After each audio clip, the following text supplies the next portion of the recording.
সমাজে ভালো ছেলে মেয়ে তারা যারা ধর্মের কাজে সবার আগে নামাজ পড়ে, মুরব্বীদের কথা শুনে, এই ছেলেরা শুনো, যারা মুরব্বীদের কথা শুনে, বাবা মার কথা শুনে, প্রেম করে না, জিনার কাজে যায় না, 5 ওয়াক্ত নামাজ পড়ে, রোজা রাখে, হজ করে, যাকাত দেয়, তারা সমাজের সবচেয়ে ভালো ভালো ছেলে। কথা কোন ঠিক না বেঠে?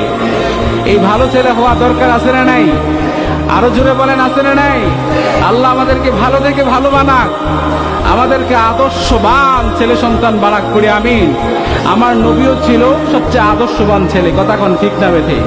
সব নবীরা তো এমনি করে আসমান থেকে বড় হয়ে আসে নাই, কারো না কারো মাধ্যম থেকে, কারো পেট থেকে আসেছে দুনিয়ার জমিনে। কথা কন, আপনার মতো ছোট ছিল, এরপরে বড় হয়েছে।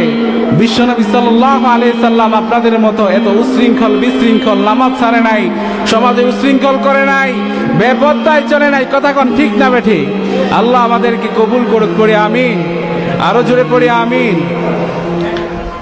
বিশ্বনবী সাল্লাল্লাহু আলাইহি সাল্লামের আদর্শ যারা মানে তারা সমাজের সব থেকে ভালো মানুষ। কথা কন ঠিক না বেঠে? আপনি যদি সমাজের ভালো মানুষ হতে চান, আপনি যদি সমাজের উচ্চবান মানুষ হতে চান, তাহলে বিশ্বনবী সাল্লাল্লাহু আলাইহি সাল্লামের আদর্শ আপনি গ্রহণ করতে হবে। কথা কন ঠিক না বেঠে?